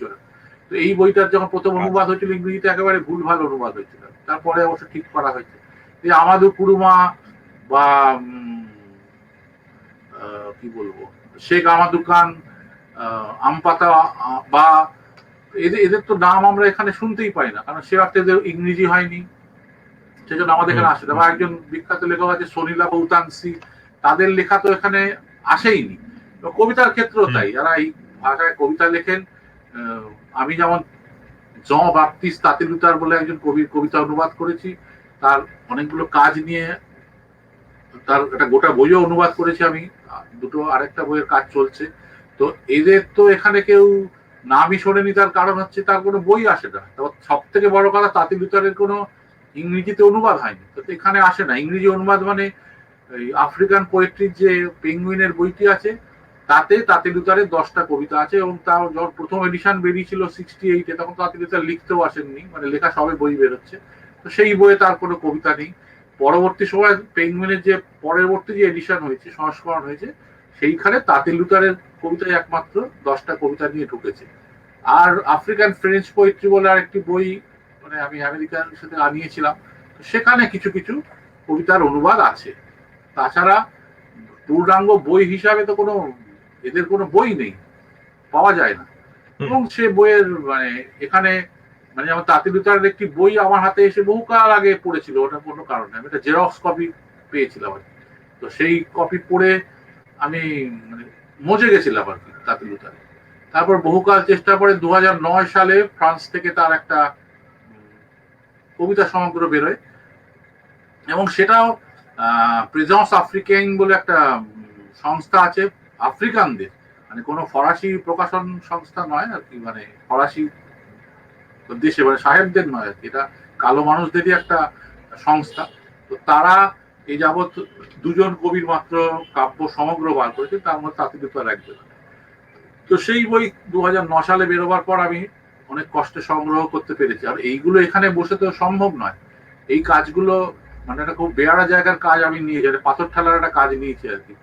মিথ অফ সিসিফাসের অবস্থা, আমি ঠেলে ঠেলে নিয়ে যাচ্ছি, আবার গড়িয়ে পড়বে, জানি না কোথায়। হ্যাঁ, যাই হোক, মানে এই কাজগুলো আর এইসব কাজ হচ্ছে একেবারে থ্যাঙ্কলেস জব, মানে কোনো এতে কোনো মানে আমার একটা নিজের ভালো লাগার জায়গা থেকে করি আর কি, এই অবধি বলতে পারবো। মানে এর মধ্যে যে একটা খুব একটা আদর্শের তাড়না আছে বলেই হয়তো করতে পারি, আমি হয়তো ভাবছি খুব একটা বড় কাজ করছি, ভালো কাজ করছি। যেমন তাতিলুতারের একটা লেখা আছে, আমি কবিতা জীবন ভি পৈতৃক বলে লেখাটা, তো আমার কবিতা জীবন বলে তুমি 72টা লেখা আছে তার, সেটা টানা গদ্যে লেখা, এবং সেগুলো ম্যাক্সিমও বলতে পারো, অ্যাফোরিজমও বলতে পারো, কবিতাও বলতে পারো, 3 রকমই বলতে পারো। তো কবিতা হিসাবে বললে অনেকে বলতে পারে যে এটা কবিতা অতটা পাচ্ছি না, অ্যাফোরিজম, সেই জন্য আমি এটাকে অনুবাদ মানে একটা টেক্সট বলে বলাই ভালো আর কি। ঠিক কোন জ্বরে এটা যাবে সেটা আমি মানে ঠিক করছি না।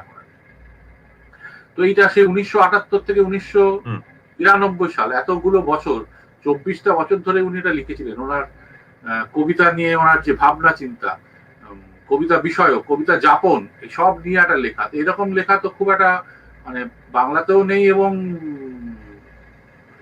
পৃথিবীতেও যদি কবিতার ইতিহাস দেখো সেরকম কবিতা খুব কম আর কি। তো এই কাজগুলো করার চেষ্টা করছি এখন। এগুলো পাঠকের কাছে গিয়ে যদি মানে আদৃত হয় বা তারা পড়ে তাদের ভালো লাগে, তাহলে একটা ভালো লাগার জায়গা হয়। সেটাকে তো কবিতাটা উতরোতে হবে। এখন আমি তো আমার মতো করে করেছি, এবার তো পাঠকের কাছে গিয়ে পড়বে, পাঠকের পড়ে যদি ভালো লাগে বা তাদের যদি এই বিষয়ে তাদের আগ্রহ জন্মায়, তো সেটা আমার কাছে একটা আনন্দের বিষয়। এবং তারপরে এই যদি এগুলো নিয়ে চর্চা হয় আফ্রিকা, আমাদের যে বিদ্যায়তনিক পরিসরে থেকে বা যে কাজটা করা সম্ভব ছিল সেটা তো একা একা করা সম্ভব নয়। আমার বাড়িতে বসে আমার চাকরি বাকরি করে মানে অন্যান্য কাজ করে এইগুলো সামলানো, মানে আমাদের তো রিসোর্সেরই অভাব হয়ে পড়ে। আমি একটা বই জোগাড় করতে আমি পারি না, মানে বইয়ের তো দাম, প্রচন্ড দাম থাকে। তো সেই দাম জোগাড় করতে পারলে তো সেই বইটা এনে দেবে কে? ওরা সবসময় বই এখানে পাঠায়ও না। এই কতগুলো বিভিন্ন সময় অসুবিধা থাকে। আর আমরা তো বিদেশে বেড়াতেও যাই না যে গিয়ে বইটা কিনে নিয়ে চলে আসবো। আর অনেককে আমি দেখেছি বিদেশ থেকে সেন্ট, পারফিউম অমুক চাইলে এনে দেয়, বইটা কেউ এনে দিতে চায় না। বইটার ওজনের জন্য বা যে কারণেই হোক, বা বই খুঁজে পেতে হয়। আমার একজন ফরাসি বান্ধবী আমাকে বলেছিল যে কি সব বইয়ের খবর দাও, এই পাড়ার দোকানে থাকে না, আমাদের আবার অর্ডার করে করে আনাতে হয়। এরকম সমস্যা হয়, কারণ এই বইগুলো যে ওদেশেও খুব পড়াশোনা করা হয় তাও নয় আর সর্বত্রই এই জায়গাটা। আমার এই পলিটিক্যাল জায়গা যেমন নেগ্রিটিউড আন্দোলন, নিগ্রোদের যে চেতনার জায়গাটা, যেটা একটা বিশ্ববিখ্যাত বলে আমার মনে হয়, যেটা আমাদের যে কোনো নিপীড়িত লোকের পক্ষে, যেটা যেটা তুমি একটু আগে সার্থের যে কালো অরফিউসের কথা বলা হচ্ছিল, অরফে নোয়ার বলে, যে তিনি একটা প্রথম সেঙ্ঘর একটা অ্যান্থোলজি করেছিলেন 1946 সালে। ওটা আবার ফরাসিদের দেশে দাস প্রথা উচ্ছেদের যে সনদটা বেরিয়েছিল তার 100 বছর পূর্তিতে করা হয়েছিল। যদিও সনদটা 1876 সালে বেরিয়েছিল, কিন্তু তখনই ফরাসি উপনিবেশে সেই দাস প্রথা বিলুপ্ত হয়ে যায়নি, অনেক পরে হয়েছে। যাই হোক, সেটাকে মনে রেখে একটা সংকলন করা হয়েছিল, এবং সেইখানে এই নেগ্রিটিউডের কথা, এম এস এজায়ার, লিও গোত্র দামাস এবং লিওপোল্ড সেদর সওয়ার, এরা মিলে একটা যে আন্দোলন শুরু করেছিলেন নেগ্রিটিউড। সেটা শুধু নিগ্রোদের কথা নয়, নেগ্রিটিউড খ্রিস্টত্বের কথা বলতে পারি আমরা, কিন্তু সেটা শুধু খ্রিস্টত্ব নয়, সেটা যে কোনো নিপীড়িত লোকের পক্ষে আর কি ব্যাপারটা। তো সেই জায়গাটা কেন কি, এইটা নিয়ে সার্ত্রে খুব ভালো ভূমিকা লিখেছিলেন। সেই ভূমিকাটা ওই যে অরফে নোয়ার, কালো অরফিউস নামে হয়েছে। পরে ওইটা অবশ্যই ইংরেজিতে পরে একটা ছোট বইও হয়েছিল, ফরাসিতে আলাদা করে বই হয়নি, ফরাসিতে এমনি একটা সংকলনের মধ্যে লেখাটা আছে। তো এইখানে এখানে দুটো জিনিস আমি উনি এই লেখাটা অতদিন আগে বেরিয়েছে, তোমরা প্রশ্ন করতে পারো যে এতদিন পরে তার আবার অনুবাদ কেন হলো বা কি রেলিভেন্স। আমি রেলিভেন্সটা আমার কাছে মনে হয়েছে দুটো জিনিস। উনি বারবার বলছেন যে আমরা অনেক সময় বলি না যে এই প্রোলেতারিয়াতরা কি লিখবে বা এত কাজ করতে হয়, খাটুনির পরে লিখতে পারে না, অমুক তমুক সময় না। উনি বলছেন যে কৃতদাসরা তো আমাদের থেকে আরো, এদের থেকে অনেক বেশি কষ্ট করতো, তারপরেও তারা কবিতা লিখেছে, গান রচনা করেছে, সঙ্গীতের মধ্যে ছিল। তো তার কারণ একটাই যে তারা প্রকৃতির সঙ্গে ছিল, প্রকৃতি থেকে বিযুক্ত হয়নি। আর আমাদের যে ইউরোপিয়ান যে মডার্ন যে সভ্যতা, তো সেইগুলো আমাদের শেখাচ্ছে যে আমরা প্রকৃতিকে জয় করে ফেলেছি আর কি। প্রকৃতি আমাদের মানে চাকর আর কি, প্রকৃতিকে আমরা যেভাবে কিছু ব্যবহার করতে পারি। প্রকৃতি আর আগের নেগ্রিটিউড লোক তারা বলছে না না, প্রকৃতি সব, আমরা প্রকৃতির একটা অংশ, সেখান থেকে অংশ থেকে প্রকৃতিকে আমরা দেখছি। তো এই দুটো জায়গা দেখার জায়গাটা খুব ভিন্ন হয়ে গেছে।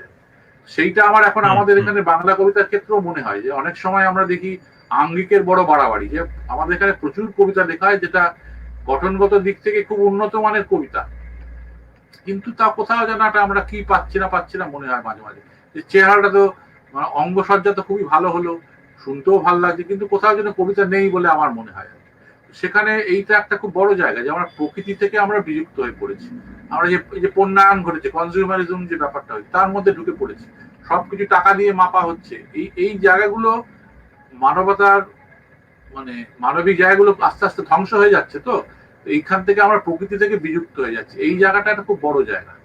আর নেগরিচুডে একটা বড় জায়গা, যে নেগরিচুডে ওরা বলেওছিলেন যে কমিউনিস্ট পার্টির সঙ্গে প্রথমে সদস্য ছিলেন সেজার, পরে ওদের সঙ্গে মতবিরোধ হয়। এই নিয়ে মতবিরোধ হয় যে উনি বলেছিলেন যে বিপ্লব এসে গেলেই যে এই কালো সাদার যে বিভেদ, এটা বুঝবে না, এটা একটা অন্য জায়গায় ঢুকে আছে, এটা একটা সাংস্কৃতিক বিপ্লবের প্রয়োজন বা আরেকটা বড় একটা বিপ্লবের প্রয়োজন।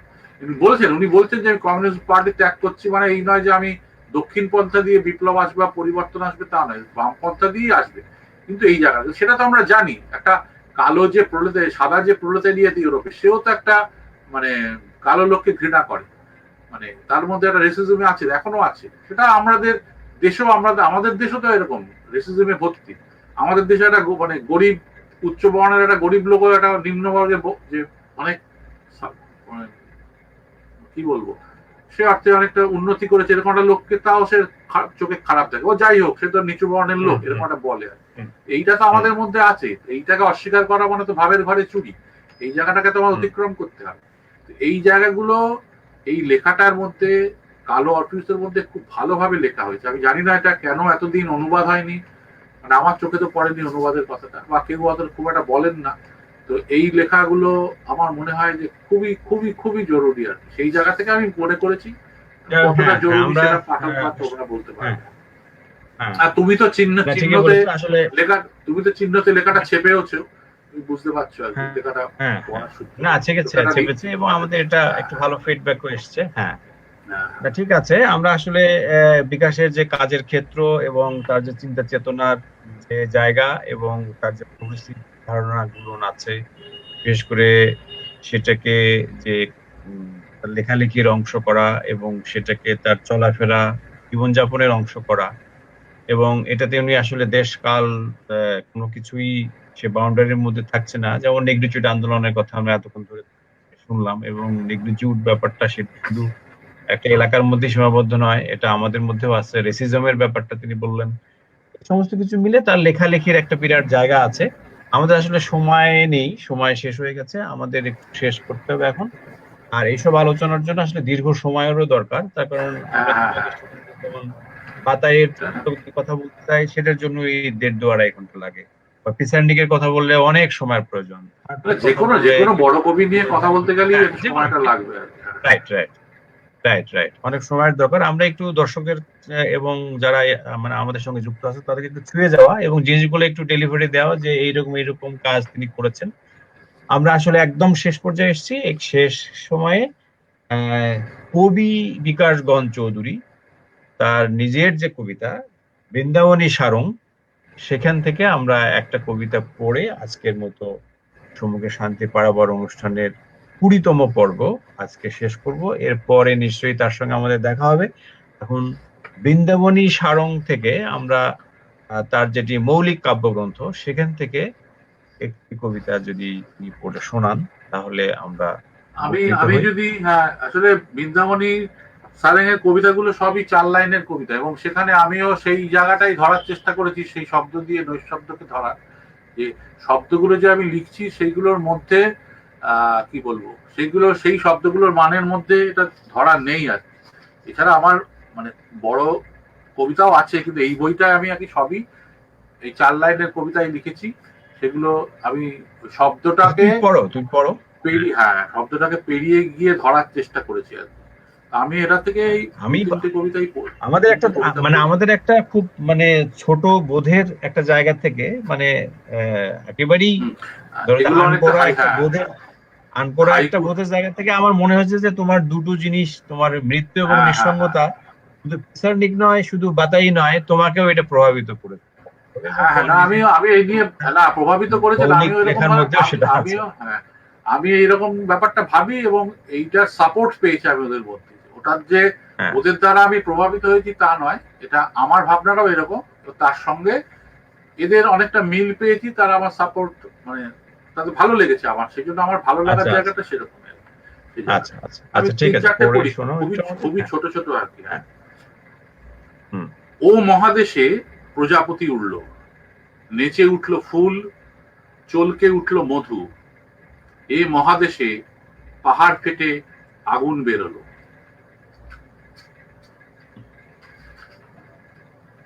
ধীরে বয়ে চলেছে বাতাস, পৃথিবী মধুময়, ঘুঘুরা ডেকে চলেছে। অশোকের হাতে নিহত হলো তার 9 ভাই। চরাচর জুড়ে কাল ধীবরের জাল, প্রেম, স্বপ্ন, আলোর গান, লোভ, রক্ত, যুদ্ধ, মায়াডোর খুলতে খুলতে মানুষ চলেছে। সেতার বাজিয়ে চলেছেন রবিশঙ্কর, রাগ চলেছে অনুরাগে। স্মৃতির অতল থেকে কালো টেলিফোন উঠে এলো।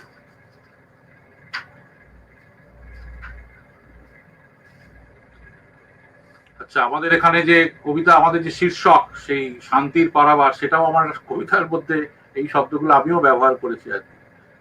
কুরুক্ষেত্রে ঘোড়া ছোটালেন সেনাপতি, খুলে গেল নরকের দ্বার। ক্লান্ত শ্রান্ত ঘোড়ার পদক্ষেপ, সম্মুখে বিছানো শান্তির পারাবার। আচ্ছা, আর আমি এই কবিতাটা পড়ে শেষ করছি। Thank you. এখানে আরেকটা কবিতা পড়ে আমি শেষ করছি, ছোট একটা। আমির খাঁর গানে ডুবে গেল স্তব্ধতা, আমির খাঁর গানে ডুবে গেল স্তব্ধতা, গধূলির আকাশ খুন হলো।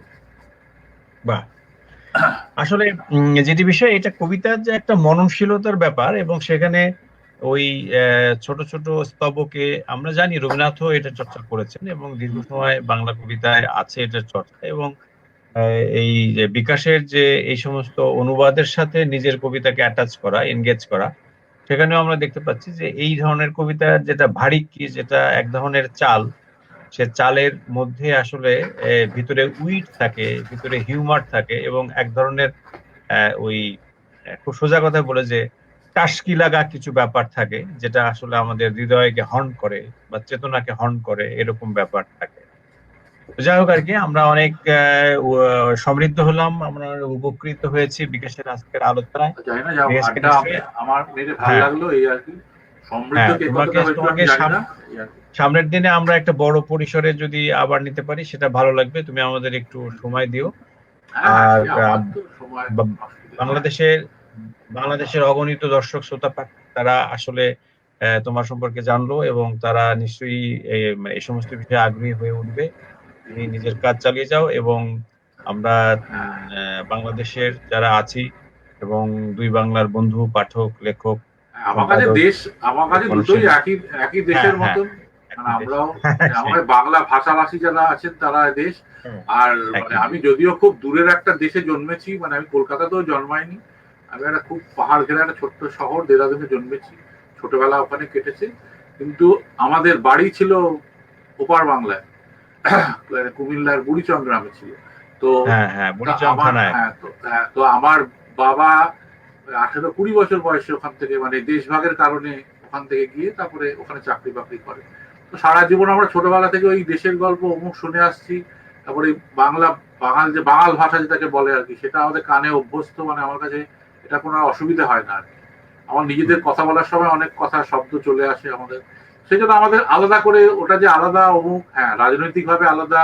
আমার তোমার দেশে যেতে গেলে আমার পাসপোর্ট ভিসা লাগে, এটা খুব বেদনার জায়গা যদিও আমাদের কাছে, কিন্তু লাগে, কি করা যাবে, আমরা কিছু করার নেই। হ্যাঁ, সেটাই। এইগুলো আছে, কিন্তু আমার আমার মনে হয় আর্থিক যারা বাঙালি, সম্পর্কটা তো আছে, হ্যাঁ, আর্থিক একদমই আমার সম্পর্কটা তো। আমার মনে হয়, হ্যাঁ সে তো বটেই, সে পাশের একটা আমাদের বর্ডারের এপাশ ওপাশ জায়গা, সে তো একই ব্যাপার। মানে আমার আমার দেশের অনেক রাজ্য আমার তোমার দেশে, মানে বাংলাদেশ থেকে অনেক অনেক দূরে, কিন্তু আমার তো এটা কাছে। তো ভাষাটা সব থেকে বড় কথা, একটা দেশের ভাষা এবং কালচার দুটোই তো এক আমরা। তো সেই জন্য আমার কাজও তাই, আমি কাজ করার সময় এটা ভেবে ওটা ভেবে লিখি। এখন তুমি বলবে তোমার লেখা সবসময় কি পানি লেখো না জল লেখো, এখন সেইটা খুবই ছোটখাটো একটা ব্যাপার। যখন মনে হয় পানি লিখতে হবে তখন পানিও লিখি, এমন নয় যে পানি লিখি না। এটা কখন কবিতায় কিরকম ডিমান্ড করছে ওইভাবে লিখি আর কি। কারণ আমার কাছে দুটো অপশনই আছে, আমার কাছে অপশন বেশি, আমি সেটা লিখি এই আর কি। হ্যাঁ, তবে এই আরবি ফার্সি শব্দ কম লেখা হয়, সেটা এখন আমাদের এপারে যে কাব্য ভাষার যে কাব্য ভাষাও তো একটা তৈরি হয় একটা ভাষার মধ্যে, সেটা আমাকে অনুসরণ করতে হয়। তার মধ্যে আমি বড় হয়েছি, এখানে আমার মানে বৌদ্ধিক যে বড় হওয়া সেটা এই পরিসরের মধ্যে সেটা থাকে। সেটা আমি বাংলা ভাষাভাষী যারা তাদের জন্যই লিখি আর সেটা আমরা অনেক সমৃদ্ধ হয়েছি। তোমাকে অসংখ্য ধন্যবাদ। তোমাকে আমার প্রতি অনেক কৃতজ্ঞতা জ্ঞাপন করছি। হ্যাঁ, খুব ভালো থেকো। নিশ্চয়ই নমস্কার, সবাই ভালো থাকুন। নমস্কার, হ্যাঁ, ভালো থেকো। ঠিক আছে, অনেক ধন্যবাদ। ভালো থেকো। ধন্যবাদ, থ্যাংক ইউ।